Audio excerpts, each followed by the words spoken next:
Thank you for coming to my talk. I appreciate it's a really nice day, and there's a happy hour going on in the expo, although I should probably not tell you that, I guess. But thanks for coming. So my name is Oliver Franzke, and I'm the lead programmer of Broken Age. And so today, this talk is a little bit of a weird talk for me personally, because as a programmer, I'd like to talk about technical things. And in fact, the last couple of GDCs, I talked about various issues or challenges that we were facing when making Broken Age and how we approach those.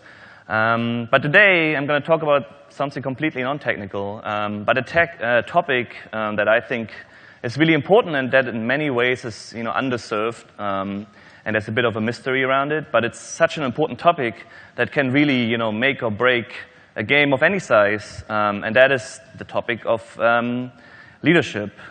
And specifically, I want to talk about kind of this point in your career when you're promoted into a role with leadership responsibilities, or in other ways, maybe in college or whatever, you get, you all of a sudden have responsibility for a group of people, not just yourself anymore.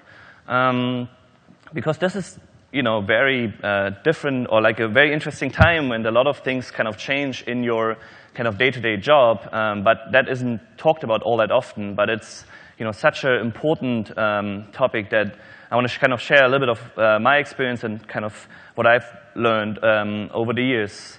And before I'm going to start talking about very specific things, I would like to get you guys' help. Just 3 really short questions. After that, I promise you can sit back and relax. You don't need to do anything else. I realize it's the last session, so it's been a long day. First of all, I would be really curious who here in the audience had at any point in your career any kind of like leadership experience. Please raise your hand if that's the case. Wow, awesome. Wow, that's a lot of people. Now, to narrow down this question a little bit more, I would be curious who is kind of new to this role right now. So if you've been promoted in the last year, perhaps, please raise your hand. Oh, yeah. OK, awesome.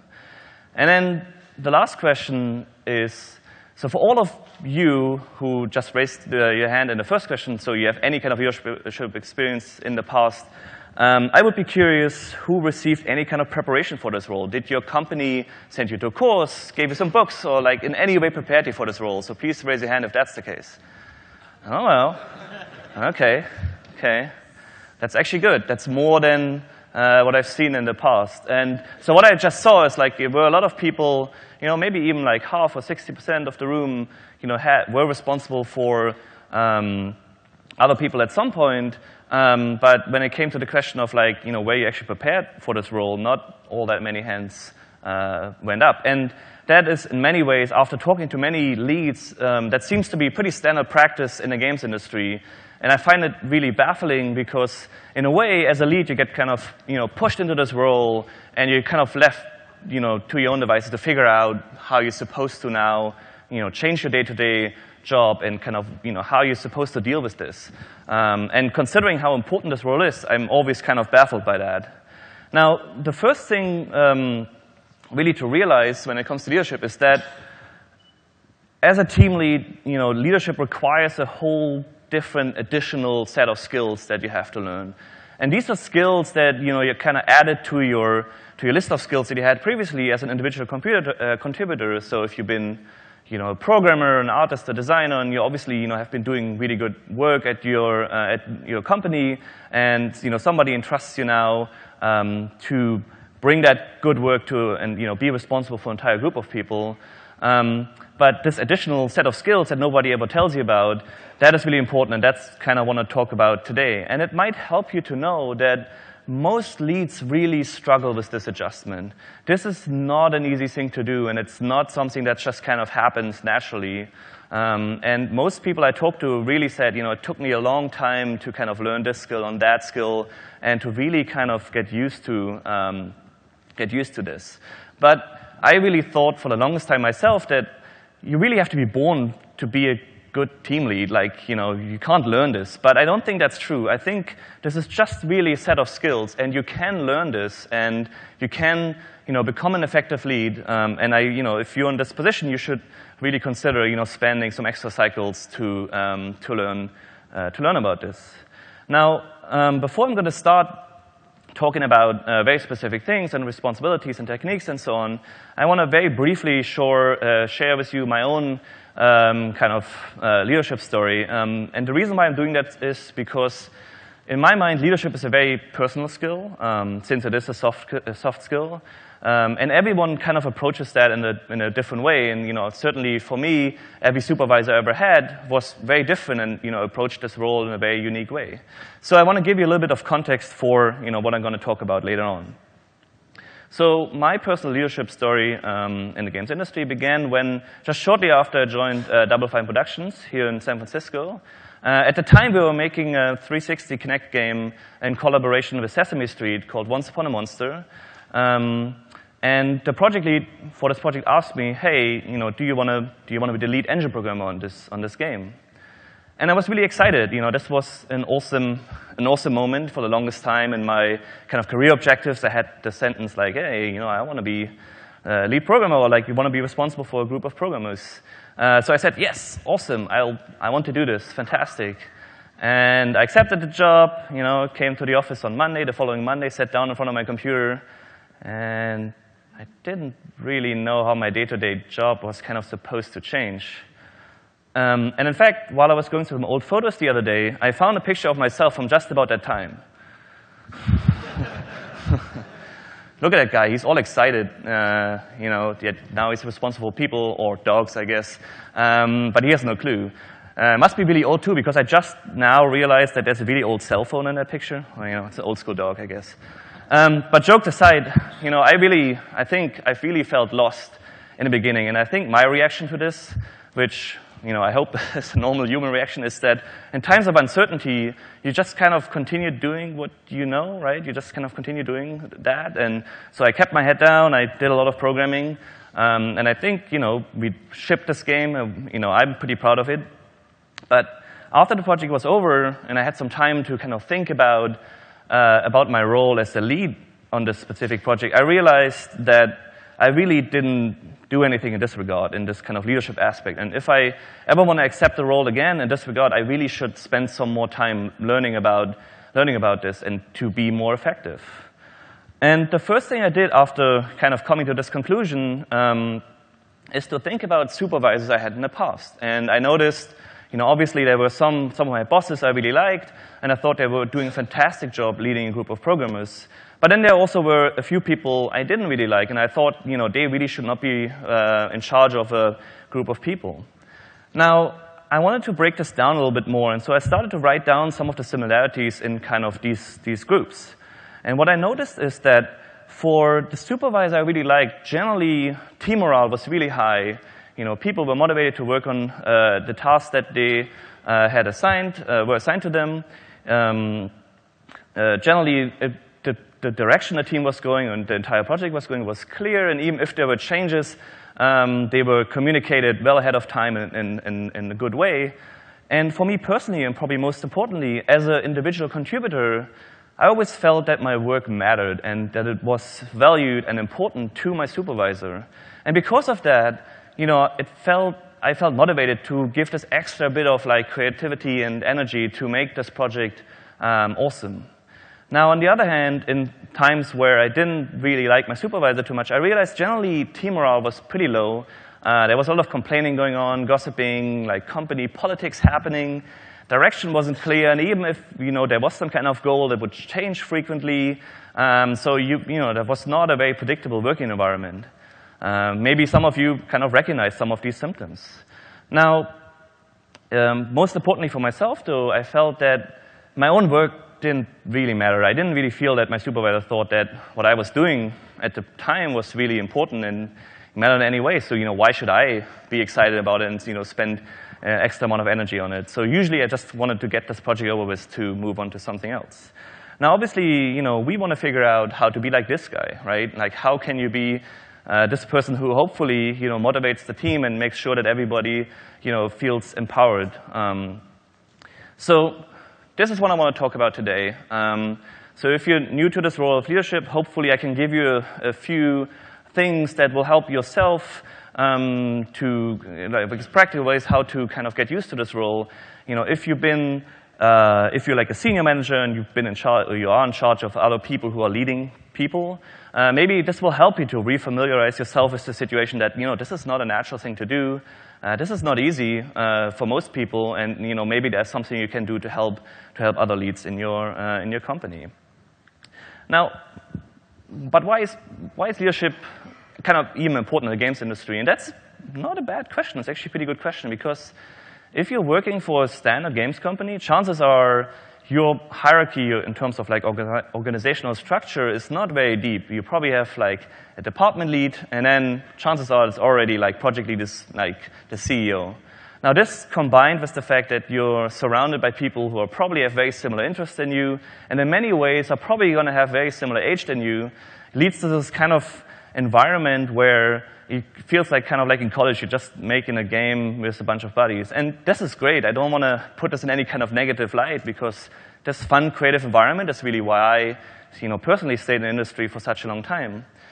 On the other hand, I think these days, while projects are getting bigger and cost more money, it is important to realize that it is an industry, and now that projects have become so big, there are different divisions and different departments and then subgroups in there, it's became infeasible for everyone in the company to know everyone else and to effectively communicate with everyone else to make this project a success.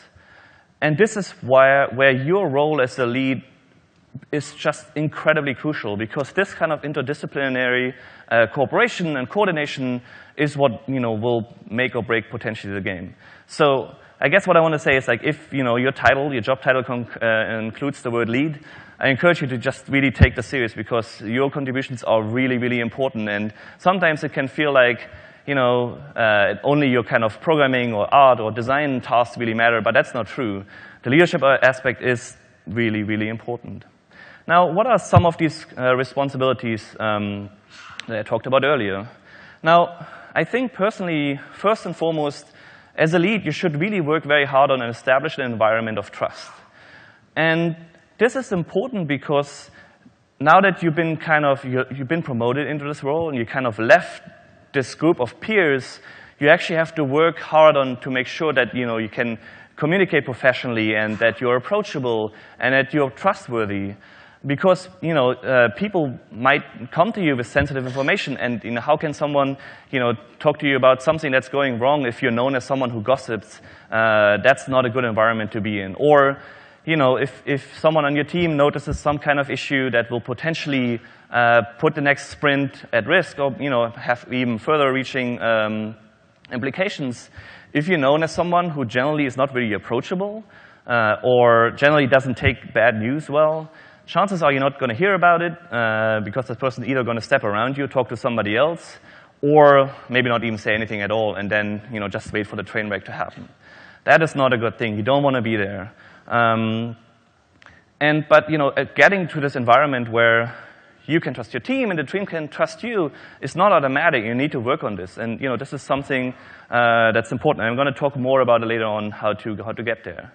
Now, of course, also, now that you're responsible for an entire group of people and their work, that means you're not just responsible for your own kind of tasks anymore. And that means you should also work on kind of setting a direction for your team. And ideally, this should end up in a kind of near-term and long-term kind of plan. So near-term, maybe like a month or two down the road.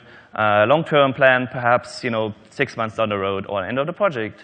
And this should ideally end up in kind of a very concise vision statement. Let's assume for a second you're responsible for a group of tools programmers.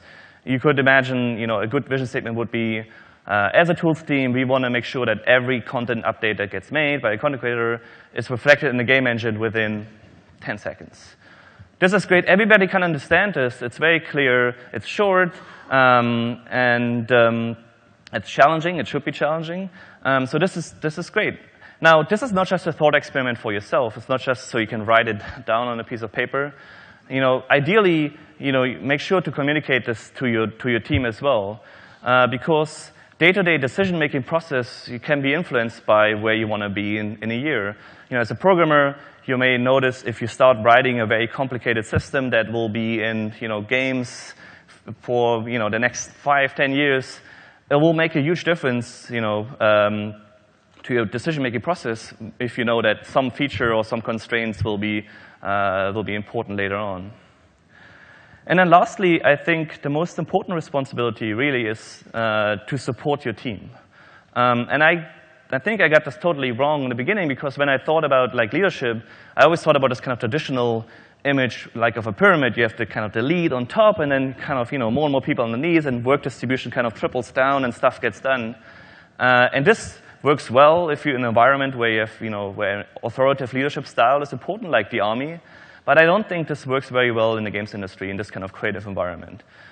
In a way, you're there to make sure that your team can be successful to achieve the goals that you set. So it's almost like a flip pyramid, where you're there to kind of hold up your team to make sure that they can get there, that they have everything they need. And this can be as simple as making sure that they have software and hardware they need, or talk with someone on your team about a certain task and how to approach it. Or if somebody struggles with work performance, that's also your responsibility to help this person. Now, some of you might ask yourself this question now, but what about my actual job? And this is the question I heard a lot when I started to talk to other leads about this. After I realized I should learn about it, and I started to write down a little bit of some of my experiences, I kind of talked to a lot of other people to kind of get their view. And what I heard very often was a story like, I really like being a lead, and I like to be involved in some of the kind of more project-wide decision-making process. But with all of these meetings and talking to people and all of that stuff, writing reviews, I really don't know when I'm supposed to do my actual job. And this is, I think, probably the biggest misconception when it comes to leadership, because as a team lead, leadership is your actual job. Now, this is really important to me. So if there's only one thing you take away from this talk, I really hope it's this. As a team lead, leadership is your actual job. All of these meetings, writing reviews, talking to people, helping people, supporting people, all of that stuff, that is what you're supposed to do first and foremost. Now, of course, this means that you will have less time to work on programming tasks, art tasks, or design tasks. So depending on the size of your company and your team, you can expect to spend between 20 and maybe even up to 50% of your time on kind of leadership and management tasks. So make sure to take this into account and don't overcommit yourself. Because if you take on too much work yourself, chances are you're going to be working a lot, you're going to do overhours, and you might not be as approachable as you should be. And that's, again, not a good place to be. But how can we, what specific techniques can you do, and what kind of skills are important? Well, just like with many things in life, unfortunately, there's no real single secret to good leadership. And as I found out myself, if you go to Google and type in how can I learn about leadership, you'll find a lot of things like 10-minute videos that will promise that after you watch this, you will be the perfect lead, or this 20-step program you can read on www.leadership.com. This is part of it, but I can guarantee you that this will not be the single thing you have to read. In fact, if there's a singular kind of formula that I accept in this regard, it's really this quote from Mike Acton. I really like this. If you absolutely must have a formula for your leadership work, here's mine. Figure out what doesn't work and do less of that, and figure out what works well and do more of that. It's so simple, but yet it is important because it also shows that you're never really done becoming a lead. Just like as a programmer, you're never really done acquiring maximum kind of skill level in this regard. So it's important to realize that every once in a while you have to take a step back and kind of think about what you're doing and adjust your strategies. But what specific things can you do now that you've been promoted? Let's get to the meat of things. Personally, I think one of the most important things you can do, especially if you're just really, really new to this role, is to find a mentor. And the mentor in this regard is someone that you personally really respect for his or her leadership abilities. Ideally, that would be someone in your own organization, just to make communication much easier and kind of have a faster turnaround time, so to speak, when talking about specific topics. It doesn't need to be your direct supervisor, though. So if you're a programming lead, if you see someone in the art department doing a fantastic job, communicating and like leading this team and everybody's motivated and doing fantastic work, I encourage you to go to this person and ask, like, hey, is it okay to come by every once in a while, talk about some of the challenges I'm facing, adjusting to this role and kind of the progress I'm making. Because this kind of practical advice that has been gathered over years and years of working in this specific role is really invaluable. And it will allow you to talk about specific situations you ran into and how you handled these and whether or not that was a good thing to do. But even if you feel like there's no one in your own organization that you can talk to directly for whatever reason they may be, I encourage you to reach out to somebody else in the games industry to ask questions if you have them. For example, the Australian artist Zach Duff did this when he was first promoted into an art leadership role, when he wrote a mail to John Romero to ask questions about this topic. And as it seems, I have not seen his email, but as it seems, he felt that was pretty helpful.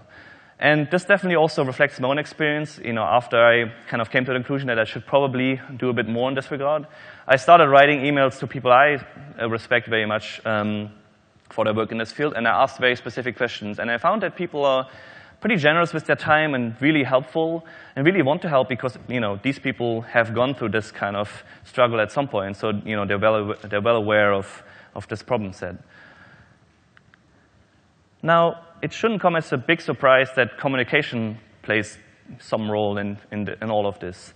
In fact, effective communication is probably the key skill that you will have to work on now that you're a lead. And if you can't communicate, you can't really lead. It just makes sense. Now, it's important to realize that this may take more time than you think. And as a programmer, I certainly went through this myself. As a programmer, I guess programmers are generally, I guess, known that maybe they're not as understandable to the art department or design department, and I'm sure there's certain truth to that. And for me, I had to learn that it's really important to make sure that I change the way I communicate depending on who I talk to. If I want to talk about even the same system or tool or whatever it is to someone in the art department, I have to use different vocabulary and talk about different details than if I would talk to someone on the programming team. This is really important, so just make sure to do this. And one thing I want to mention at this point, as a new lead, it's, I think, important to realize that it's okay not to know everything. Sometimes I feel like there can be this pressure that you kind of have to know everything and you have to be able to do everything all of a sudden because someone in your work kind of entrusted you with this position. So I know this pressure, but it's okay not to know everything. It's okay to say, you know what, I don't actually know this right now, but let me find out, and then I'm going to come back and talk to you later on. Now, other things that are really important are these.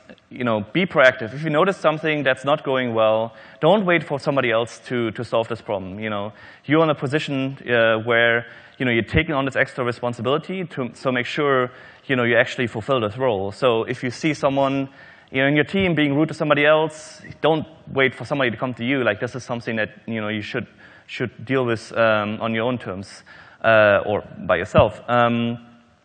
Now, also, especially when it comes to communicate, I think, to your supervisors, do make sure to be transparent.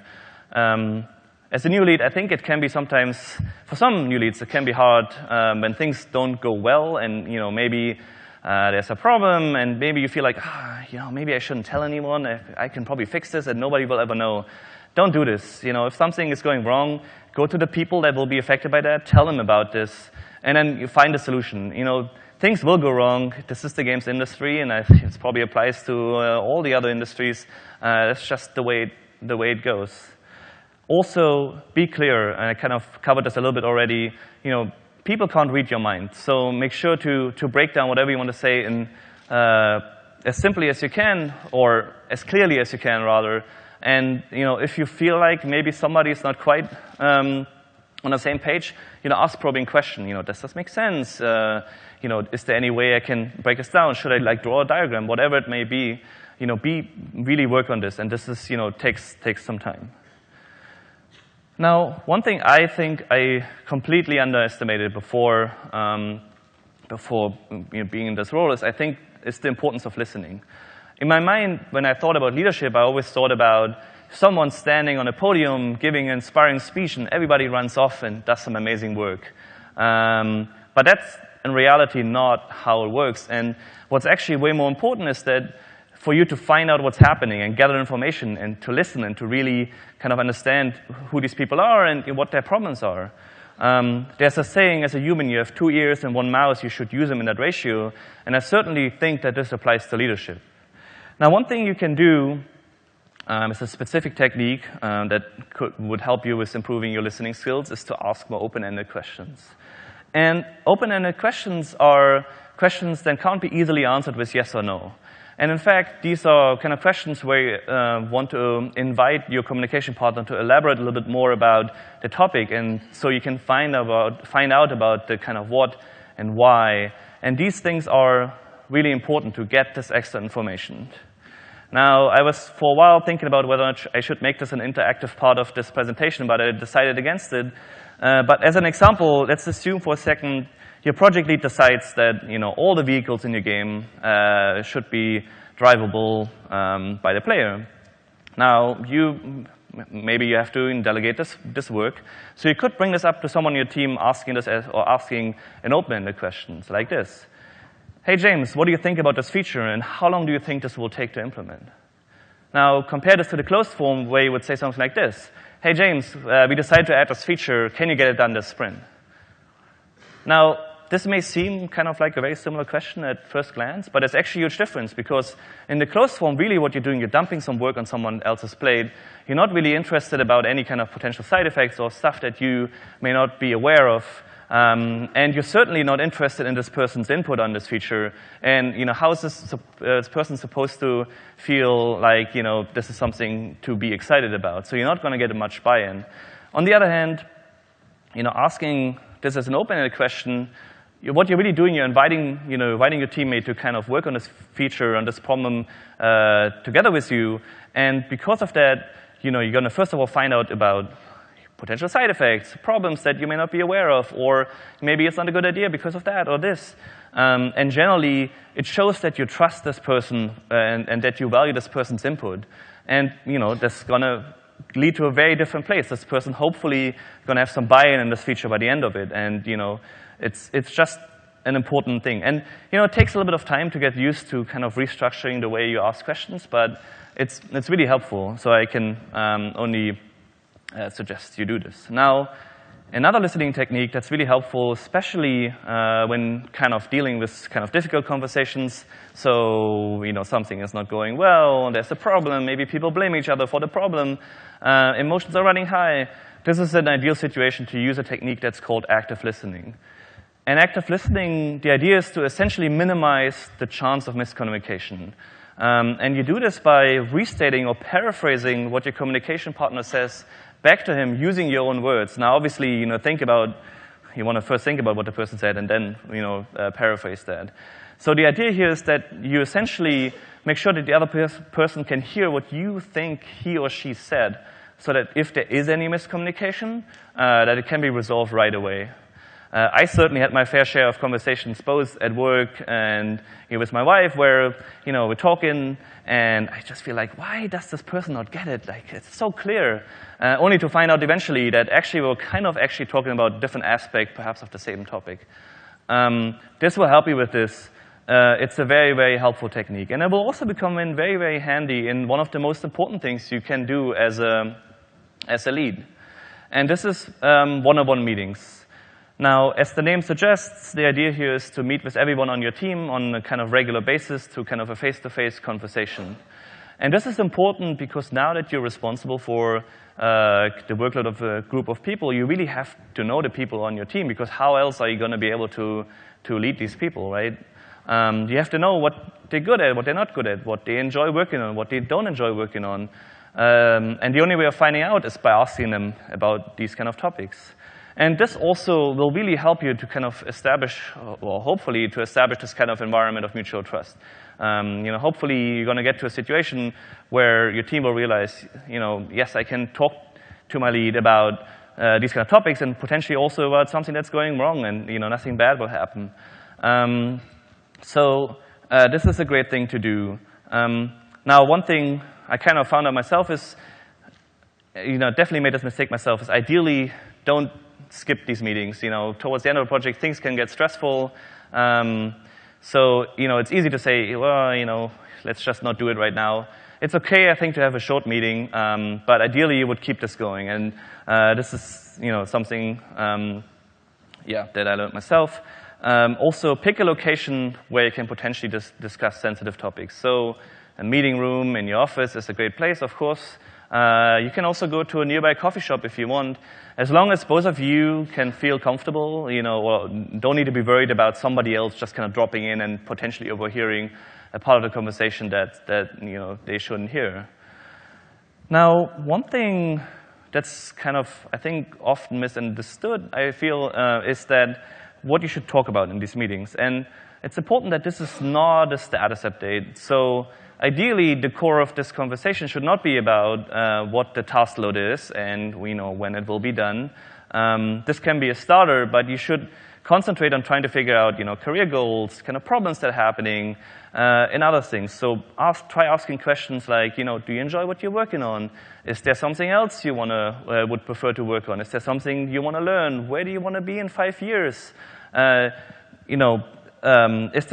there's one thing you could change on the project right now, what would that be? Now, of course, don't ask all of these questions in the first meeting you meet with, when you meet with your teammate. All you're going to find out is how patient your teammate is at this point, so don't do that. But it's just to give you some kind of idea of hopefully what you should talk about and try to find out. And what's really important is to make sure to really listen when you go to these meetings. Don't have these meetings in front of a computer where you can see like email notifications popping up every minute, or if you have to bring your mobile phone along, make sure to silence it. Because the important part is to make sure that you concentrate on this conversation and that your teammate can feel valued and important, and that's how it should be. Because nothing is worse than having kind of a half-assed conversation where you're just kind of like responding with okay. That really shows disrespect, so don't do this. And lastly, if there's something like an actual actionable item that comes out of this, like we should send you the course or we should send you the GDC, make sure to write this down so you don't forget about it and send it to the person you talk to so you both kind of have this as a baseline in written down form. And it will also help you to kind of later on look at, okay, what did we talk about in the past? What kind of specific actionable things that should happen? Now, one thing that's, I think, really hard, especially if you're new to this role, is how to deal with expectations. And that it's important to set clear expectations because as a new lead, it can be, you can feel like, who are you, or like, who am I to tell these people how to do their job? I'm not, I'm so new in this role. But this is not really what it's about. It's not about telling people how to do their job. It's about letting people know what is important to you and what would frustrate you if not done well. Because what is really bad would be a situation where, you get back some kind of task from someone and you look at it and then you say like, yeah, this is good, but can you change it according to these rules I never told you? That's very frustrating. So ideally don't do that. And of course, try not to go in and change things yourself. That will really make you appear like you're a micromanager, and chances are people don't want to. Why should they invest their time if you're just going to go in and change it anyway? So this is really important if you want to reduce your frustration. So as a programmer, as a specific example, if coding standards are really important to you, you make sure to let your team know that this is the case, because nothing is worse than having some kind of unspoken rules that nobody really knows about. Okay, so one thing that's also, I think, really, really hard for a lot of new leads is how to delegate and to kind of get used to this idea of delegation. And I personally found that one way of actually doing this, getting used to this kind of in a good way, is, on an easy way, is by having sprint planning meetings. And the idea here is to get everyone in the team into a room, and then you first talk about what you did in the previous sprint and kind of, what got done, what didn't get done, why it didn't get done. And then you talk about what needs to get done for the next sprint. And at this point, you can invite your people on your team to just grab the task they would prefer to work on. And hopefully that's going to lead to a situation where people on your team are actually pretty happy with the majority of their tasks. Now, Of course, there will be stuff that nobody wants to do, whatever this may be, writing yet another safe system, UI, I don't know, whatever it is. So you still have to deal with that. Now, you could take that task on yourself. That's totally okay if you want to be a nice boss and you want to make sure that everyone in your team only has the task they want. But of course, do remember, don't overcommit yourself. Don't say like, yeah, we'll do all of these things if you're just going to be stressed out afterwards. Also, at this point, this is a good place to talk about kind of some of the potential implications that come with these tasks. How will that work with multiplayer? Will that blow the texture limit, texture memory limit, stuff like that? Just kind of ask probing questions, and hopefully your experience as an individual contributor will guide you here to kind of ask the relevant questions. Now, one thing that I kind of had to learn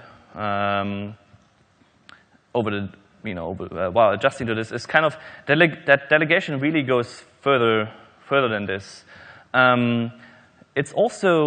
It's not just about work distribution. It's also about making sure to keep your team involved in the kind of day-to-day kind of decision-making process.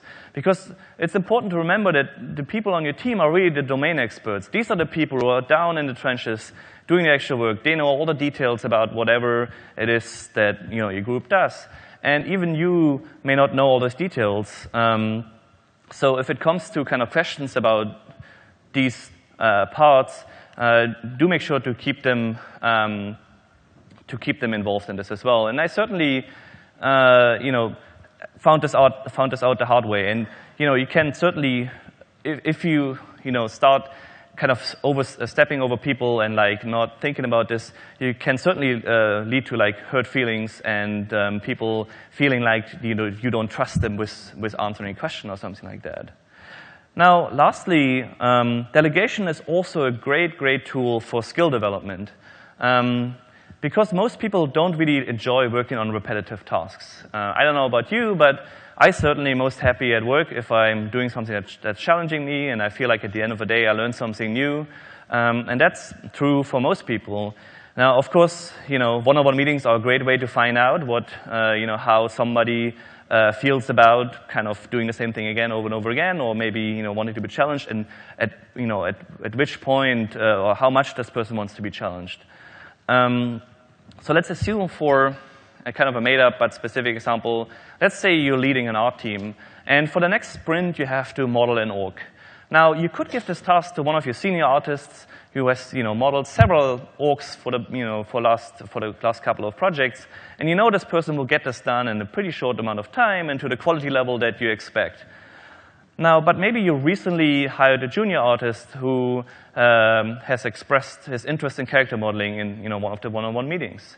Now, if time permits, you may actually want to consider giving this task to the junior artist, even though it will take this person probably longer to get it done and it'll take a couple of iterations to get to the quality level that you want to. But it will help this person to develop these skills, and that will become helpful. Probably will help yourself because later on your team can take on kind of more challenges. And it will also help this person because as you learned, he or she is very excited about that. So hopefully this person will be very motivated about it. And if you want to get extra points as a lead, try pairing up the kind of senior artist and the junior artist so they can share experiences. That will also help a lot. Now, of course, now that the work distribution aspect is done, your job as a lead is not over. As a lead, you're really representing your team, which means you have to know, what's up and what the progress is of everyone in your team, not just your own workload. And I think this is a point where sometimes this kind of my actual job syndrome can kick in. You feel like, I distributed work, great, everybody knows what to do for the next 2 weeks. I'm just gonna be heads down and write some code or draw some textures or balance some spreadsheets for units. Make sure to take some time to stay up to date what's going on in your team. And there are different ways of doing that. I know people who really like reading check-in comments in Perforce, for example, to kind of stay up to date what's happening there. If you have a producer that's walking around in your team who's kind of checking in anyway, have a coffee with the producer and figure out what's going on this way. Or, of course, just walk around yourself and talk to people. And this comes with the added benefit that you hopefully hear about potential problems way before they become an actual issue, and so that you can do something, at the earliest possible time. Okay, so now I want to talk about a topic that's probably the hardest lesson for most new leads. At least that's, came out of the conversations I had with other leads, and that is the importance of providing feedback and how to provide feedback. And I want to talk about both kind of the negative side of things as well as the positive side of things. Let's start with criticism.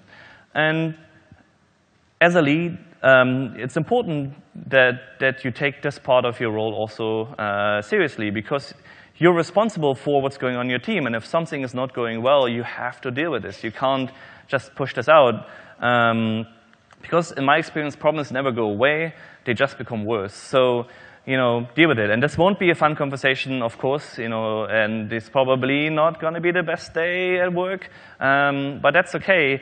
It's just you have to get used to this. Let's assume for a second, again, as a kind of a made-up example, is that someone in your team keeps breaking a build. And that's beside the fact that you explained that this will disrupt the entire team or project.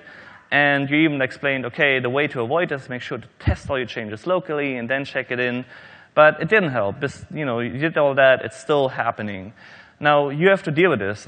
You don't wait for somebody else from another team to come and say, hey, what's going on, with this person?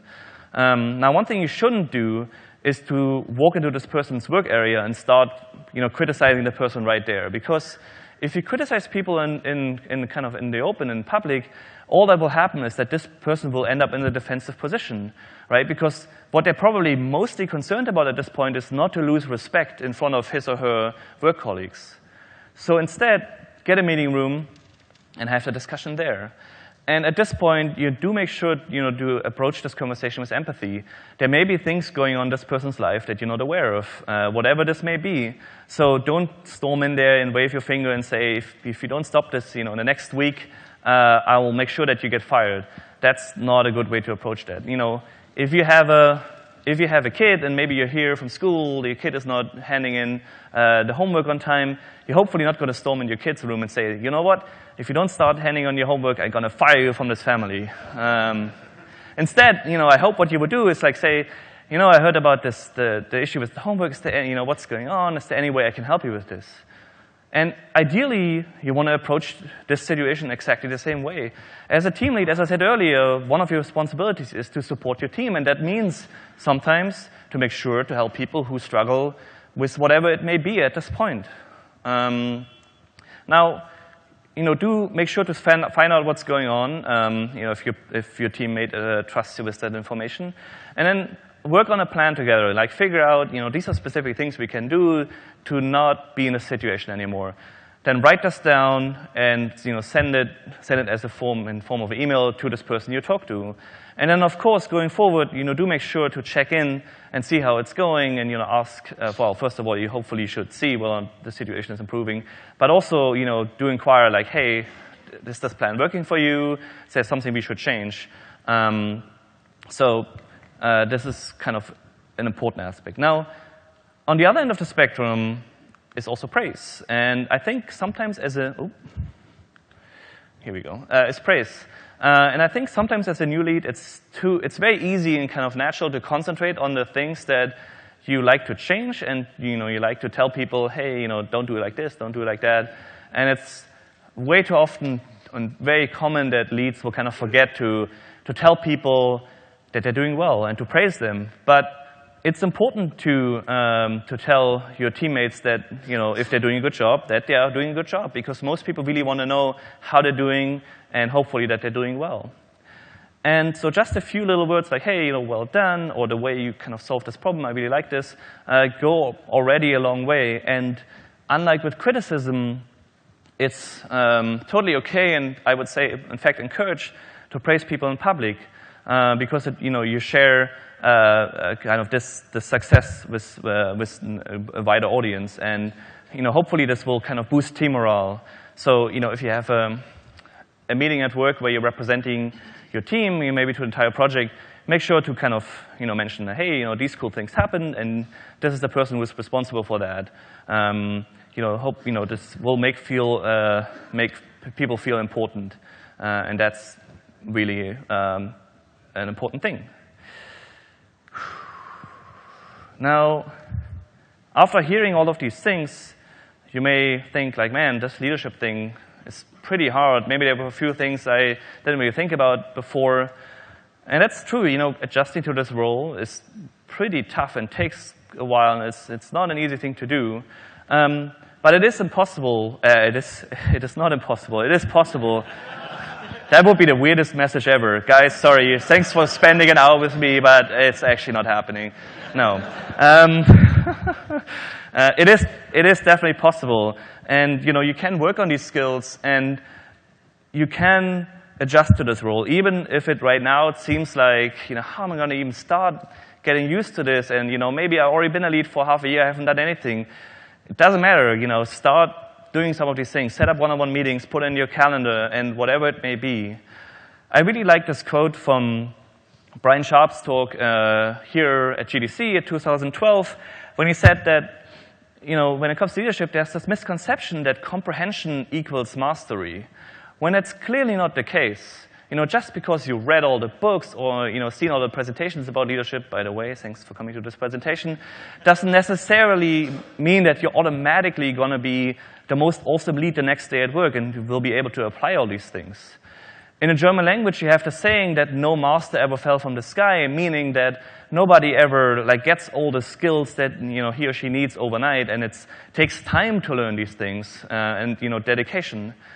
And another thing that Brian said in this talk is that practice is really the opposite of hoping. So rather than saying, oh man, I hope I will be like one of those awesome bosses I had in the past, the only way to get there is by actually working on this and taking a step back, thinking about, does this work? Should I change some of my strategies?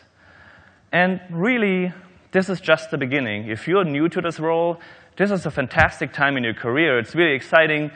Some obviously people at your work think that you're ready for this and that you have what it takes to fulfill this role. But it will take time to kind of learn this and to kind of flex your leadership muscles and but it is, being a team lead is a great place to be, and it still baffles me to kind of think about at the end of the week, how much work gets done. It is just such an amazing feeling. And really, all I talked about today is really just kind of the fundamentals of this. It's the most basic things I think you should know about, and I hope this will help you to hit the ground running. And it will hopefully make it easier for you than it was for me, perhaps, than some of the other leads I talked to. And unfortunately, before I make any more weird things and say weird stuff, this is all I have time to talk about. So thank you very much for your attention, and I'm happy to answer questions.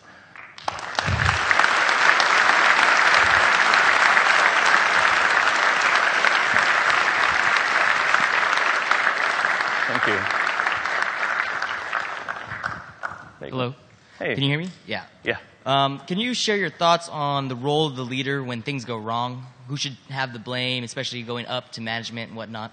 So can you repeat the first part of this question? What are your thoughts when things go wrong? Mm-hmm. What is the leader's role? Well, I think first and foremost, I think blaming people is the complete... Oh, I should repeat the question. What is the role the leader has when things go wrong?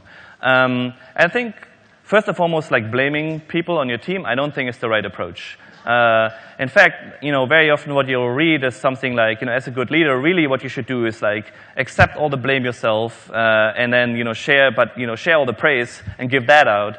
And I think my personal opinion is that try not to make this an emotional thing. If there's a problem, try to be as rational as possible. Look, these things happened, for whatever reason this may be. Let's try to figure out what can be done.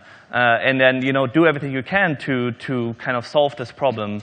But I would definitely say, don't go around and, go to your boss and saying, it all went wrong because James did it wrong. I could have told him. And even if that's the case, even if James did something wrong, I hope there are no James here.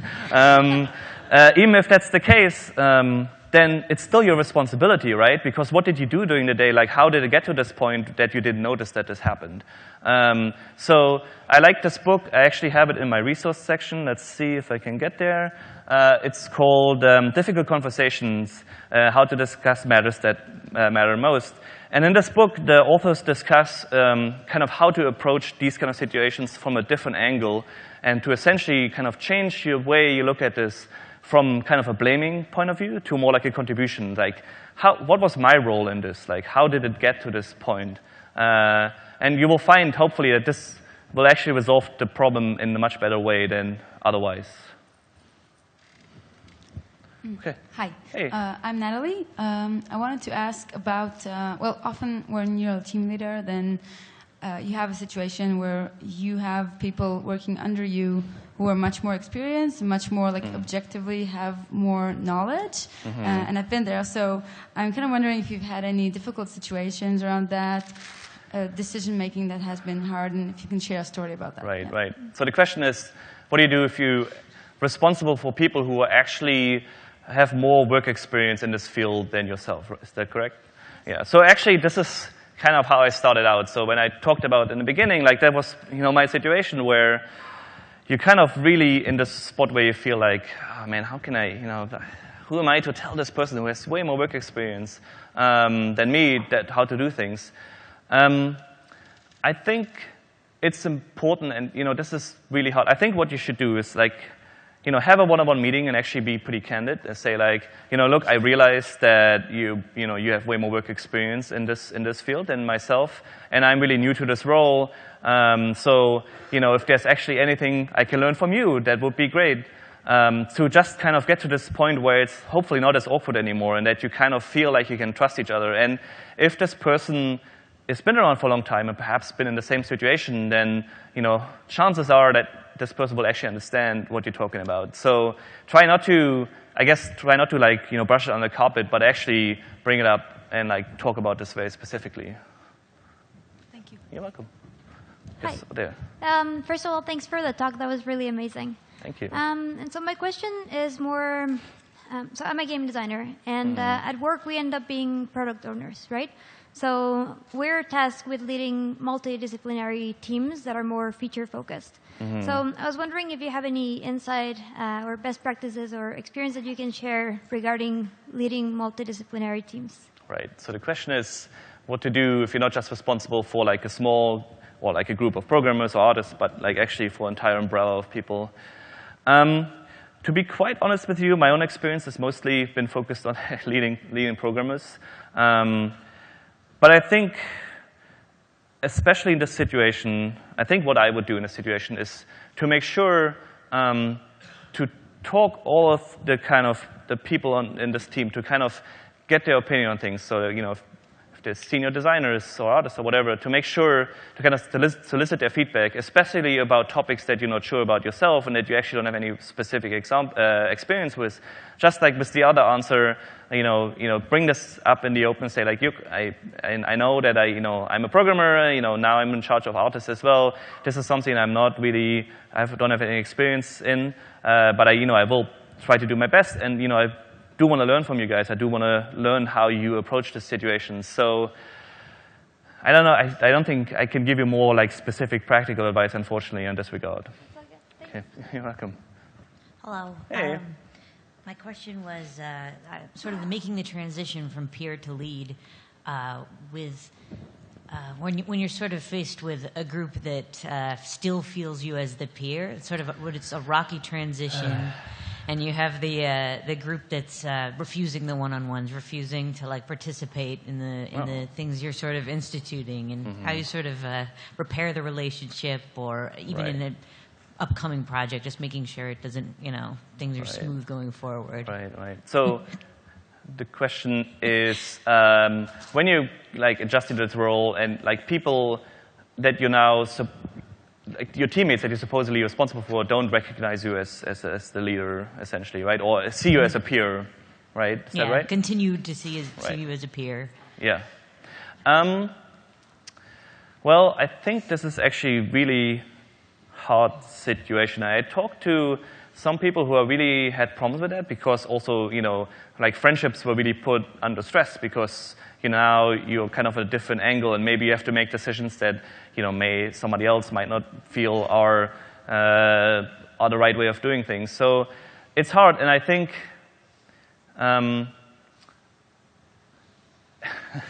feel like really weird giving the same answer 3 times, but I think it's really important for these things that usually go unspoken, that kind of stuff that you're like, this is so awkward, but I don't really know what to know, and I think it's important to, okay, 5 more minutes, okay, awesome, thank you. It's important to bring this up, and like say, have a one-on-one meeting or, whatever, catch them on the way to the coffee shop. It's like, I noticed that you don't want to do the one-on-ones, or the way you communicate with me maybe is not in the same way, or how you should communicate with the lead. And I realized, we used to be peers, and this is really hard, and I'm adjusting to this. But I would really appreciate if you could help me with this, and like just make sure that this person understands that which position you are in, and sometimes even for the people that you're responsible for, that's also kind of a weird thing to adjust to. So maybe I should just give the generalized answer is make sure for everything that's unspoken, do make sure to bring this up. And that's hard. I mean, this is not an easy thing to do, and it's very uncomfortable very often. But I think you will feel much better about it afterwards. And I think, honestly, that's the best thing you can do in this situation. Thanks. You're welcome. Hi. Fantastic presentation. Thank you for that. Thank you. When a lot of us that are in a lead position are likely experts or past, have had a lot of experience in our field doing a particular job that we might now be responsible for other people doing. So when we are bringing someone in that position, we'll want to train them, show them the tools and the things they need to know. But there's a point at which I think we each have our personal processes, right, and how we do it and what worked really well for us. Mm-hmm. And I think there can be a point where, I guess the question is there a point at which we can try and push our own processes on someone else too much, and then also how to identify that point where right. what do our employees need to know to do what they need to do? Because my curiosity now is like whether to take an approach of, all right, here's what you're responsible for, go for it, and right. kind of let them figure it out. Right. So the question is, like once you kind of rising up the hierarchy, you get to a point where your own kind of process, you're so used to this that you perhaps don't realize that there are other better ways of doing things. And like, when do you get to this point, and how do you realize that, and how do you perhaps deal with this? Just about, right? Like a summary? Yeah. I want to know when to not have to tell someone how right. exactly I might do it. Yeah. Well, I think this will definitely happen. And it's kind of depends, I think, sometimes on your team size also. Ideally, if you have, let's say you're leading some kind of tools team, and at some point you were a tools programmer yourself, but now you have people under you. I think it's ideally you would keep the people who are actually working with it on a day-to-day basis involved as well. So if you have someone in your team, it's like a senior programmer, make sure to bring him along and like also solicit his question. Like, so the way we're doing it right now, does this make sense? Or for me, my own experience with this, perhaps the closest to that is sometimes, at least in my own experience, like when tools specifically don't work very well, but artists are sometimes too shy to bring this up, like it can be hard to get to know this point. And sometimes it just takes you to go around and kind of realize and ask, like, wait, what's going on? And then, like, talk about this specific situation. Like, I noticed you're doing it this way. Why are you doing this way? What is, is there something that's broken with this process? And I'm just trying to be sensitive. I think as soon as you start actually being kind of sensitive to this topic and kind of take a step back, like, want to think about it, I think it will already change your perspective on it. And then, as I said, generally, like, make sure to kind of keep people on your team involved, like people who are actually working the specific aspects, make sure to ask their opinion as well. And even if you make a decision otherwise later on, it's good to have this information anyway. About now? Yeah, no? No, I appreciate it. Thank you. Okay. Hi. Hey. So I recently started taking up some leadership responsibilities on my job, really recently. So one of the things that I struggle with, that I find really hard, is when I'm put on the spot to make a call, the decision making, because I can't help having in the back of my mind this, what if you make the wrong choice and one of your superiors calls that out and say, oh, actually, we don't do that way, we're going to do the opposite. So this kind of anxiety or this kind of, when I have to make a call, I guess it's just fear of failure or, it's imposter syndrome or something like that. Right. Do you have any advice for this kind of situation? So the question is that, while decision-making process happening, you're kind of handing off some of these kind of decision-making parts to your peers, but you kind of you feel like, oh, maybe this person will make the wrong choice. Mm-hmm. Is that about kind of like how do you deal with this? Kind of also from the point of view of still feeling, I guess it's the opposite of the previous question where I still feel kind of a peer myself. So I feel like I want someone else to verify that what I'm doing is cool. Okay, right. Okay, so also, first of all, this will be let's do this, make this the last question, like with the microphone, and then if people still want to talk to me, I will be around. Yes, this is a really hard thing, and I think especially as a programmer, this takes a while because it's kind of hard to kind of take your hands off the keyboard and say like, okay, you guys do it. I don't, I trust you. It's hard. I mean, the thing is, I think just the problem of feeling like, maybe somebody will make the wrong choice, you can get around this by making sure to talk to the people who actually work on this pretty frequently and kind of like, don't do it in a way where you say, don't do like this, don't do like that, but kind of just ask them to say, hey, what are you doing? What's your approach? And then try to take the statements or like the recommendations that you have and try to put them into questions. So you would say, oh, well, okay, that's interesting, but have you thought about this? So, like, try to guide them in a way. And if you do this right, it takes a bit, I think, to get used to, but if you do this right, you will actually make people feel like they arrived at this conclusion completely, on their own terms, which is great. This is where you want to be. The people feel really empowered. But you can also feel really proud because, you helped them to get there. So, I think trying to just communicate and, try to find out what's going on. And then if something is happening, first try to be nice and, ask questions. And if something is really obviously going the wrong direction, then, you may have to say like, oh, you know what? I don't think we should do it like that. We should do it like this because of this and that and this. So try to, obviously use your experience that you have in this field. Okay, thanks. Yep. That doesn't sound too satisfied. Then maybe we should talk afterwards or something like that.